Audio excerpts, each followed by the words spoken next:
We're now going to Christina Ellingsen. She's from Norway.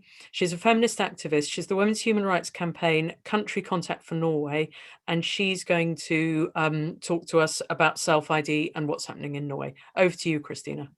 It's just completely insane, like how feminist organizations believe that they are promoting, like are protecting, well, when they are. It's insane that people think that this blatant attack and erasure of women's rights, literal erasure of women's rights, somehow have anything to do with feminism. It's insane. The other day we had the 8th of March, the International Women's Day meeting, and all the pimps came with all their groomed little teenagers, and they're trying to insist that women's activism should be used to promote the rights of pimps. It's insane. It's insane. So it's just very interesting to see how it's the same kind of pattern repeating everywhere. They're doing this. It's immense rights activism, and there's no other way to see it. Gender identity, the legal self-ID of sex was introduced in Norway in 2016. The law was passed by stealth after having been attached to a more popular reform by targeting youth and by avoiding excessive media coverage in order to give the campaign a protective veil, as it is described and detailed in the controversial lobby manual, Only Adults, Gender Identity Recognition for Youth. The techniques used in Norway, which appear shockingly undemocratic, and the case of manufactured consent. To those of us who are looking for the reports, well, I've been looking for, like, so how did they manage to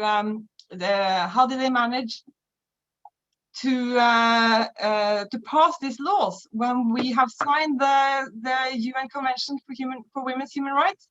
It's that those laws are explicitly detailing discrimination on the basis of sex. So I was looking for, like, obviously there should have been a report, like, detailing the potential conflicts. I just took it for granted that obviously those reports would be there. So I went looking for them, and there's no reports, because they literally never did any report for that. They never made any assessments for that. Instead, what we find is the closest thing I found for, like, an assessment is the University of Oslo Legal Department for studies there. The professor there made an anthology, which is detailing the opposite. It's detailing how they can amend the UN Convention for Women's for the elimination of all forms of violence and discrimination against women. How they can amend it to make it more inclusive to males who identify as women. It's insane. Okay, anyway. So the way the law was passed in Norway is listed as exemplary and is promoted as best practice in the manual, Only Adults, which is published by the International Gay and Lesbian Youth Organization. In any case, women's rights and the UN Women's Declaration are only mentioned once in the earliest document, and then only to serve the purpose of showing what kind of human rights framework LGBT peoples lack. And I'm saying peoples because they're increasingly presenting trans as if it's a separate type of human being, like it's some kind of a indigenous people who's kind of been hidden from view, and it's about giving rights. It's the way they're talking about it. It's like this combination of indigenous people's rights and, of course, the gay rights, even though they are in complete contradiction to both. The proposal for the law relied heavily on the Yogyakarta principles. And then it's very interesting to see there's one recommendation which is repeatedly used throughout the first proposal. That is a recommendation by the European Human Rights Council. it was supposed to list up factors that contribute to discrimination. So it kind of just lists up recommendations to all the usual factors, you know, race, sex, nationality. But then they have one category called other issues, and that category is dedicated to gender identity. And on that basis, they have repeatedly then pushed to say that the EU has recommended that we change the definition of sex and that we include gender identity in our sex-based legal systems in Norway. I just think that's stunning. It's just so fascinating. Christina, you mentioned, and I think you were sort of alluding to that there was a recommendation that came from the European Union that suggested some of this. Can you tell us when that was, and maybe explain to women what that recommendation? I think you've just mentioned it, but tell us, explain it. Yes. Well, the first recommendation, from what I've gathered here, the Yogyakarta principles were sketched out in 2008. But those are not recognized as human rights instruments, and it's very, very controversial. It includes chapters that are illegal in many countries. And I'm not talking about, you know, same-sex attraction and practice, but like they are saying surrogacy should be available without discrimination, and they're talking about the need to remove sex language in terms of parenthood. You know, removing the word mother and removing the word father. Though the Yogyakarta principles were initially not included anywhere because it's so controversial. But the EU recommendation, I think it is the 20th recommendation. It was published in 2010. And with that one category being included, then there was some kind of a official basis to take it to law, you know, to take it through the political, the democratic process. And well, both the Yogyakarta principles and these first recommendations, they sketch out how it's possible to give gender identity legal recognition. And there's only two things that they can talk about. They can't talk about it in terms of women's rights, because obviously women's rights are based on sex, and what they're trying to do is the opposite. So they're looking at the children's rights. So they are very often referring to children's rights and the rights of the child in terms of the right of identity and the right of self-expression, you know, like they're trying to, you know, make it as if children are these autonomous beings who are being repressed by their parents, so they're using that a lot. They are only mentioning women's rights once in terms, you know, to kind of have a comparable kind of convention. So there's two things that are kind of repeated in all this legislation I've been looking at, and that is about promoting women's rights, and then it's about this redefinition of sex to make sex more inclusive to males. That's basically all. That's what we're seeing being played out. Like last week, a couple of weeks ago, the new child law was published in Norway, and they make it explicit that they are going to remove all the sex language describing parenthood. They are going to do it, you know, just like they say in the Yogyakarta principles. They didn't manage to do it this time, but you get the impression that they're going to try their best next time. But this time they did decide to remove the word woman, because to be more inclusive of people who give birth who don't identify as women.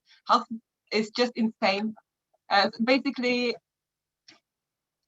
Which is a combination of those two principles that they're just repeating, which is to change the definition of sex and to use children as an excuse to do it, like, and also gay rights consistently about gay rights. Christina, how about the resistance in Norway, the sort of work you're doing and the work other women are doing? How's that going?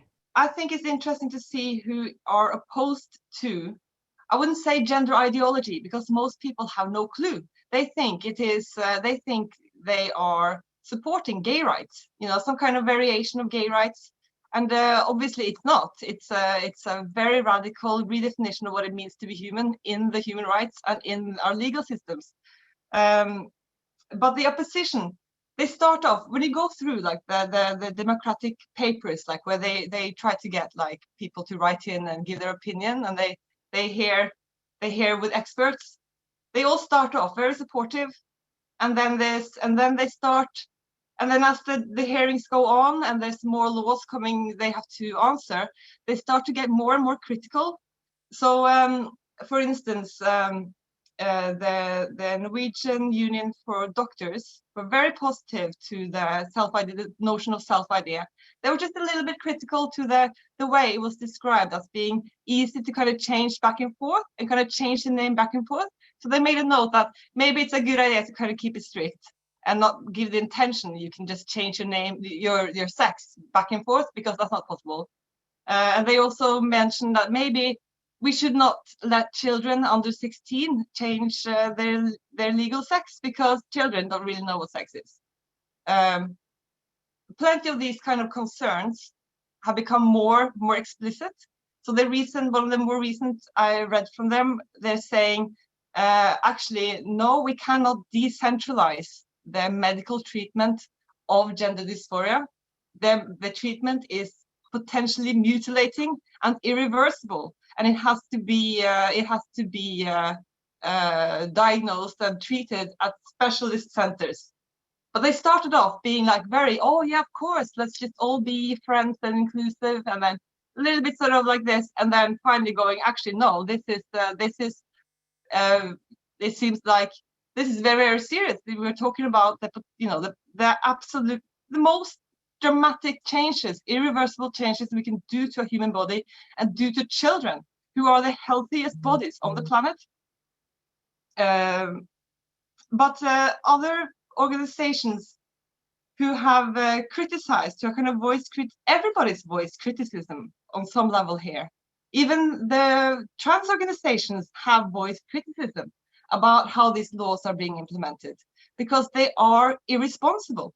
Most recently, or most worryingly, is that the National Health Information Institute, in combination with the National Treatment Facility for Gender Dysphoria, they went out and said directly that the new medical guidelines are in breach with the health laws, and that it includes potentially devastating recommendations. But they just wanted to have it documented that they say no. And also the trans organization I mentioned, they've been consistently, they have, because we, the oldest trans organization in Norway. It's a very small organization, and it's been around for years. They immediately said there's no consequence, there's no review here of the consequences of the changes to self-ID. We are concerned for our demographic, and we need to have we need to have like a consequential review for like what the potential dangers can be for our demographic.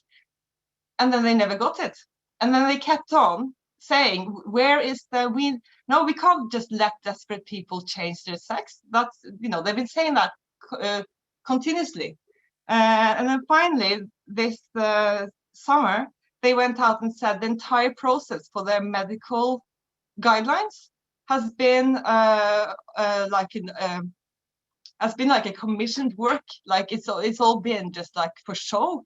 Like they obviously just already decided what they wanted to achieve, and then the process to get there in terms of the decentralization of the treatment. They went out and just said this is dangerous to our demographic. And I know this is very ironic in a sense, because the it is trans activists are the ones who are shouting the most and who have dedicated entire careers, you know, to kind of push forward this deregulation of the medical treatment and also of how sex is defined in law. But there are, but this is incredibly hurtful for trans people. Or I mean, yeah, it's also very hurtful to the demographic that they're trying to protect, because it is not possible to change sex. And if you're going to treat a population, a demographic that believes that this is possible, it's insane to lie to them and say that that's possible, and then to deregulate how they access all this treatment. So that's also one group, just one notable group that has been consistently ignored and also who have consistently raised concern. Then, of course, it's also the Christian groups, and their motivation has been with the concern of how families are registered in law, because they initially were concerned with the same-sex marriages and with the same-sex adoption and adoption rights, because they, you know, it was about how families are defined in law and how families are presented in schools. And of course, being like religiously motivated, their descriptions are usually, you know, more, less diplomatic. But their concerns has been the same continuously. It's about, well, how do we ensure that families are registered in our history, you know, like in our legal paperwork as being parents, like, and being how our mothers defined as mothers and how our fathers defined as fathers. This is their concern, because children should only come from a husband and wife. And apart from, so actually there is a lot of different organizations who have been criticizing this law, but they are all ignored.